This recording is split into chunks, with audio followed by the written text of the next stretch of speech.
En ce jour-là, Jésus parlait ainsi aux pharisiens. Amen, amen, je vous le dis, celui qui entre dans la bergerie sans passer par la porte, mais qui escalade par un autre endroit, celui-là est un voleur et un bandit. Celui qui entre par la porte, c'est lui le pasteur, le berger des brebis. Le portier lui ouvre, et les brebis écoutent sa voix. Ces brebis, à lui, il les appelle chacune par son nom, et il les fait sortir. Quand il a conduit dehors toutes ses brebis, il marche à leur tête, et elles le suivent, car elles connaissent sa voix. Jamais elles ne suivront un inconnu, elles s'enfuiront loin de lui, car elles ne reconnaissent pas la voix des inconnus. Jésus employa cette parabole en s'adressant aux pharisiens, mais ils ne comprirent pas ce qu'il voulait leur dire. C'est pourquoi Jésus reprit la parole. Amen, amen, je vous le dis, je suis la porte des brebis. Ceux qui sont intervenus avant moi sont tous des voleurs et des bandits, mais les brebis ne les ont pas écoutés. Moi, je suis la porte. Si quelqu'un entre en passant par moi, il sera sauvé. Il pourra aller et venir et il trouvera un pâturage. Le voleur ne vient pas pour voler, égorger et détruire, mais je suis venu pour que les hommes aient la vie, pour qu'ils l'aient en abondance. Acclamons la parole de Dieu.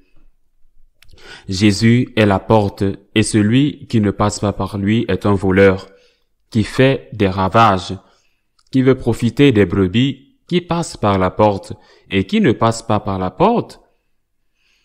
Celui qui franchit la porte, qui reconnaît la divinité du Christ et son humanité, et donc qui reconnaît que le Seigneur est toujours la référence, le dernier mot, que le Seigneur est le Maître, que ses enseignements sont définitifs. Nous vivons une époque où malheureusement, il faut se battre pour défendre le Christ. Et les enseignements du Christ au sein de l'Église. Ce combat est lourd, très lourd, parfois angoissant. Le Christ est la porte. Personne ne peut dire que le Christ est dépassé. Personne ne peut dire que les enseignements du Christ sont les enseignements d'un ignorant qui n'a pas connu les avancées de la sociologie ou de la psychologie, ou de toute autre pseudo-science, car parfois ces sciences sont manipulées et deviennent des pseudo-sciences. Le Christ est la porte et Jésus dit que celui qui passe par lui a la vie, parce qu'il est venu pour cela et qu'il a la vie en abondance. Ici, sur terre, et bien sûr, la vie la plus importante au ciel est qu'il a la vie, même si suivre le Christ est fatigant, même si cela implique des efforts, parce que les choses importantes dans la vie impliquent toujours des sacrifices et des efforts. Et qu'arrive-t-il à ceux qui ne passent pas par lui? Je crois que la stratégie du diable est de rendre la tentation douce. Si la tentation était désagréable, amère, sans attrait, personne ne tomberait dans la tentation.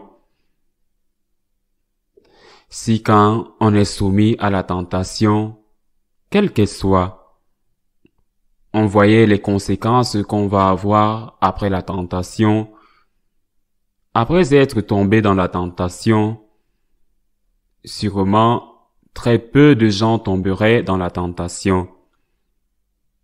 La stratégie du diable est de rendre la tentation très agréable, très attirante, sans jamais vous en présenter les conséquences.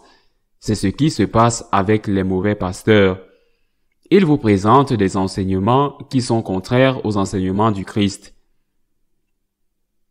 Mais il ne vous les présente pas en disant « non ». Il vous les présente en disant « Dieu est miséricordieux ». Si vous faites ceci, c'est parce que Dieu est miséricordieux. Et vous pouvez faire tout ce que vous voulez parce que Dieu est miséricordieux.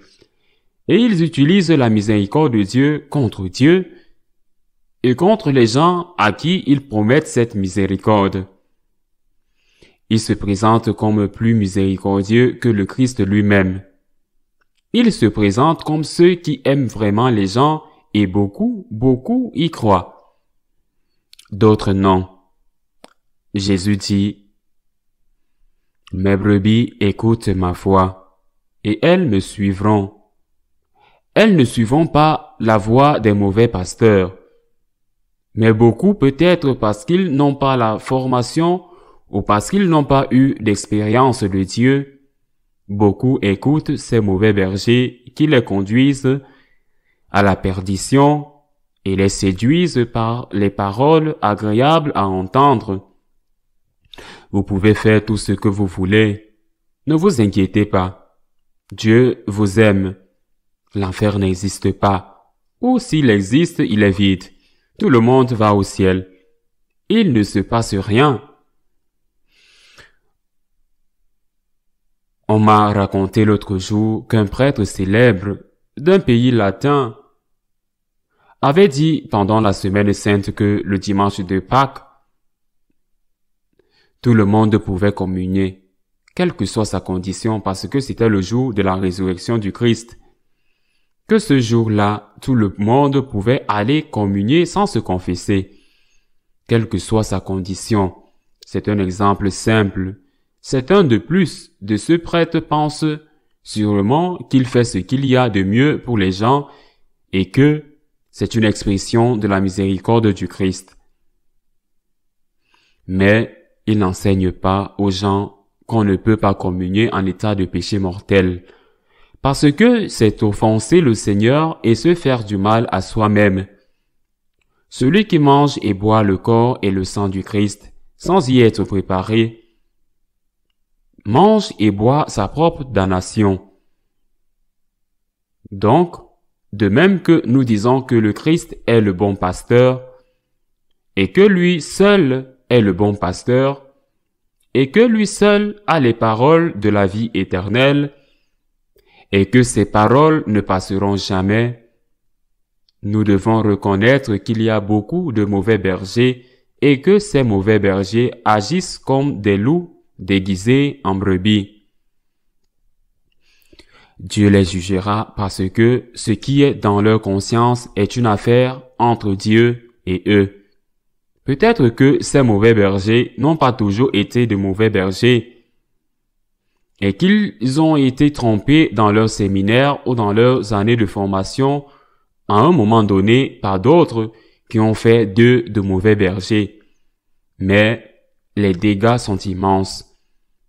Nous devons nous demander une fois de plus ce que Jésus m'enseigne. Je suis Jésus et c'est la voix du bon pasteur.